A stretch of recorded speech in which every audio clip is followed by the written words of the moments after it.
Assalamualaikum warahmatullahi wabarakatuh. And I'm glad to my precious lecturer, Dr. Sa'ada Khair, and my beloved friends. Before we start, let us introducing our group members. Firstly, my name is Nurain Fatihah binti Abdul Aziz, and my matric number is 1182729. Okay, my name is Siti Nurhanis binti Yahya, nombor matrik 1182724. Hi, my name is Wana Afifah binti Wan Ismail, matric number 1182731. Okay, my name is Sofina Aimoni binti Muhammad Shofi. My number matric is 1182734. My name is Nur Shakira binti Muhammad Nur. Matric number 1182779. Okay, today we are going to present to you about one of the Muslim scholar that we have chosen is Imam Nawawi. Before we go through to our specific topic, we list some introduction for our task about Muslim scholar, which is Imam al-Nawawi. As we know, the great scholars and pious individuals of the past can be great examples for the living. They demonstrate to the Muslims of today that the guidance of the Quran and Hadith was sufficient for them to live their life manners pleasing to Allah. Imam al-Nawawi, also known as Imam Nawawi or Imam al-Nawawi, had a very short life of 45 years, but during this short period, he had written a large number of books on different subjects, and his every book has been recognized as valuable treasure of Islamic knowledge. Al-Nawawi's birth and upbringing. His full name is Abu Zakaria Yahya ibn Shara al-Hizami al-Nawawi. He was born in the Holy of Muharram at the village of Nawa, south of Damascus, Syria. At an early age, he turned his attention to his studies. He hated any activity that would take him away from memorizing the Quran. That means Imam Nawawi is a memorizer of the Quran. At the age of 18, his father took him to Damascus to continue his studies. He excelled in the Shafi'i school of fiqh, memorizing some of its most important texts. He performed the pilgrimage to Mecca, visited Medina and other locations, but then returned to Damascus until prior to his death, when he returned to his hometown of Nawa. Okay, however,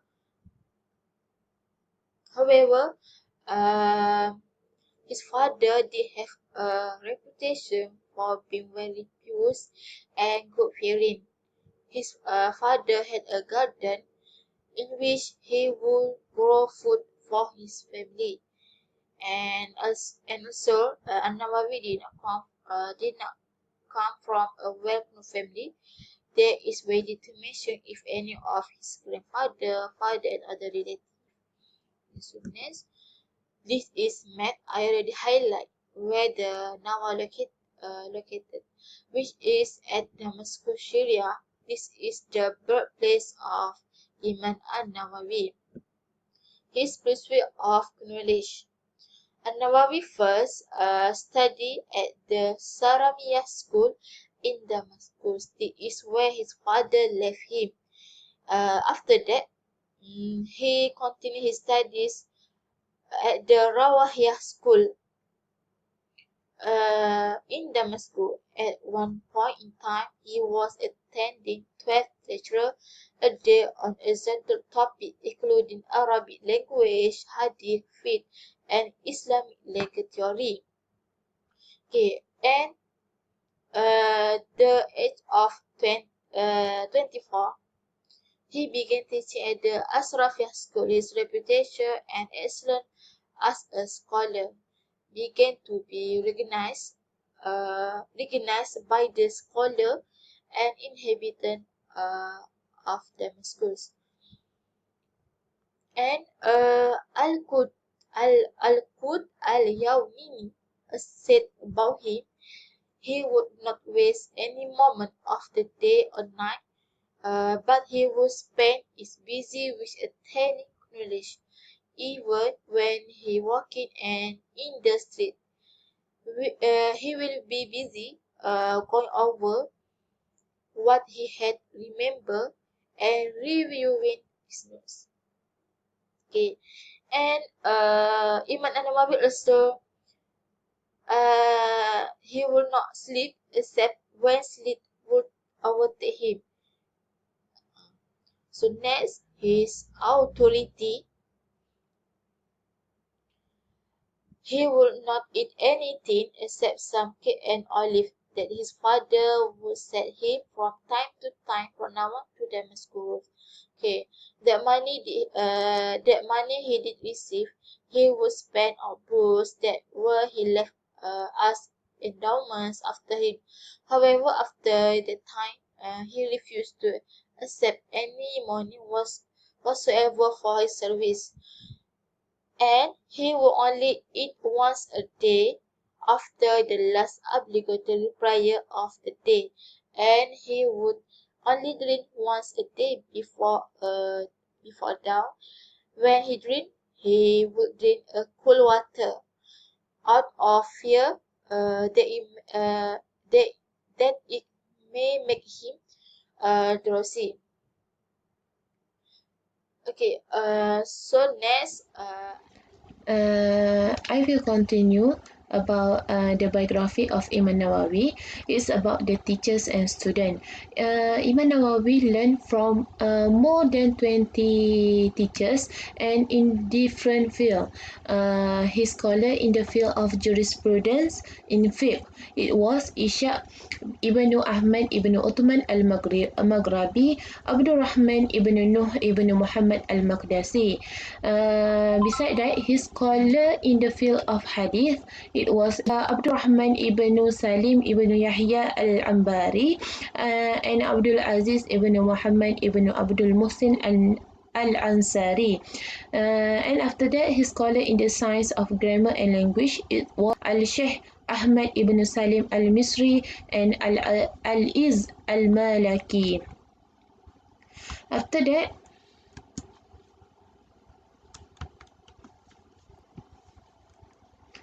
his student, there's a lot of students that learn from Imam Nawawi, and the most closest with Imam Nawawi was Ibn al-Attar, A'la al-Din Ali bin Ibrahim Abu al-Hasan al-Dimishki, and others were Ibn al-Naqib, Shams al-Din, Muhammad ibn Abi Bakar ibn Ibrahim, and al-Mizzi, al-Hafiz Jamal Abu al-Hajaz, Yusuf Abdul al-Rahman. Okay, and his writing also popular at that time. It was among them was Al-Minhaj, Bishar Sahih Muslim, Riyad al-Salihin, Minhaj al-Talibin, Tahdib al-Asma' wal-Lughah, Al-Arba'in al-Nawawiyah. And then enrich the standard of Shaykh. His reputation grew abroad. He took over the supervision of Al-Iqbaliyah as deputy head in place of Ibn Khalikan Shams ad-Din. Nawawi went on further to become the deputy head of both Al-Falaqiyah and Rukuniyah Shafi'i school. He pursued the task of Mashaikah, which is the most renowned title in the vicinity of Asham. Nawawi remained in this post until he died. About his travelling, as for Nawawi, there is 2 occasions where he performed the Hajj with his father and spent 1 month and a half in Medina, Rajab, 651 Hijrah. The only other long distance journey undertaken by Nawawi was 2 months before his death. On this occasion, he travelled from Damascus to his village, then on to Jerusalem, achieving a lifelong ambition, and from Jerusalem to Hebron, Al-Qalil. After visiting both cities, Nawawi returned to his home village at Nawa. And then about his death, after returning to his village in Nawa, Imam Nawawi al-Nawawi fell ill and passed away. He died on 24 of Rajab, 276 after Hijrah. He died at the age of 44. However, by the grace and mercy of Allah, his accomplishments during his short lifespan were equal to or greater than many who lived even twice as long as he did. He is buried in his hometown of Nawa, Syria. That's all for me. I will pass the recording to Safina Aimuni. Okay, for the contribution Iman Nawawi toward Islamic education, firstly, he is expert in hadith.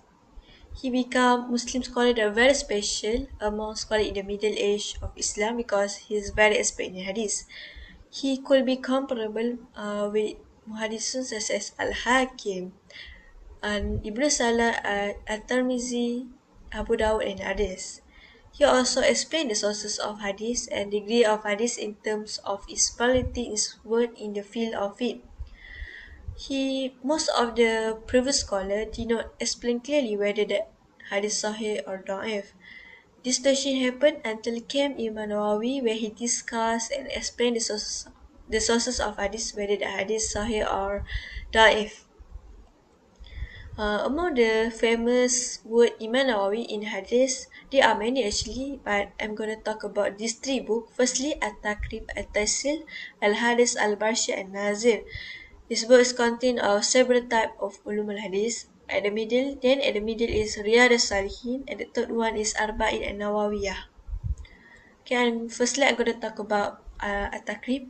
This book originally summarized, Imam Nawawi summarized book of Muqaddimah by Ibn Salah. He then summarized Muqaddimah, become Arishad. Then he summarized again and become book of Taqrib. Why did he summarize two times? Because this book is written too long and some are unclear.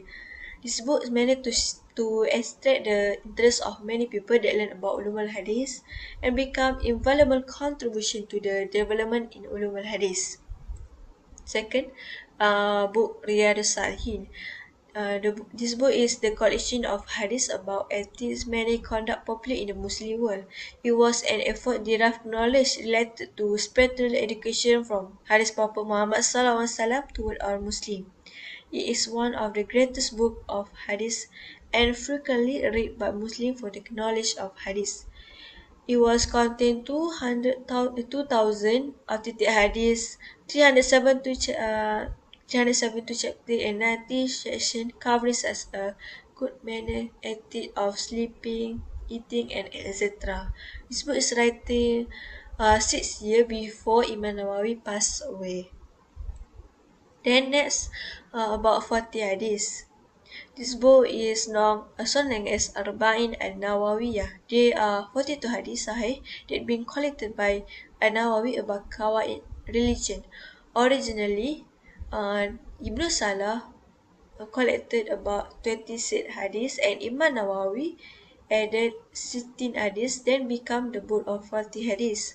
Why this book is entitled as 40 hadiths but they are content about 42 hadiths? Because Arab used to fraction round number whether the number less or more. These hadiths are very famous and has been spread all over the world and also been translated to many languages. This collection of hadiths has been particularly valued over centuries. Okay, now we go to another contribution towards Islamic education. Imam Nawawi also expert in fiqh. Imam Nawawi has studied the knowledge of fiqh from famous scholars of his time. In a short time, he memorized fiqh, he deepened it, and he knew the method of propositions. His prowess in fiqh has made the scholars call himself as first al-Munakih, which is the person who filters the opinion in the set of Shafi'i, Muhadhib, the person who arranged, Muratib, the person who managed.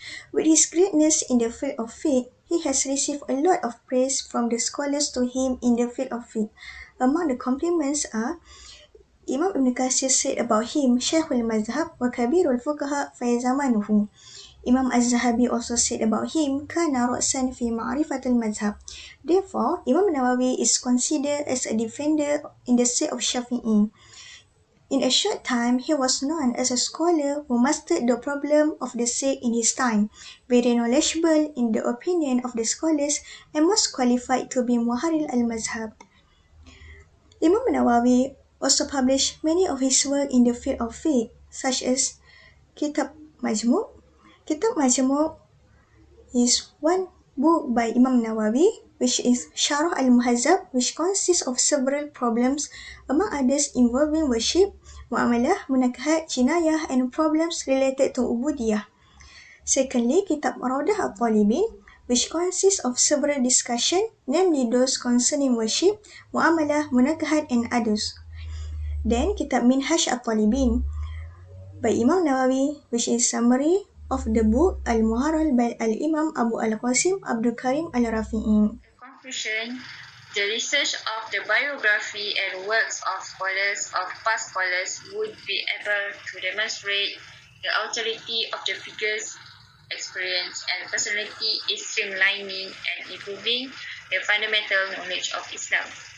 It is evident from this analysis that Imam al-Nawawi, who lived in 8th century, had a history education and life so similar to the knowledge environment that he is categorized as one of the leading figures of the knowledge of hadith in his time.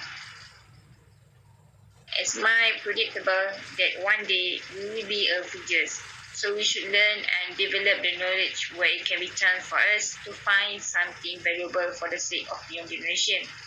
Within this experience and good personality are making a good humans in one day. That's all from me. Thank you.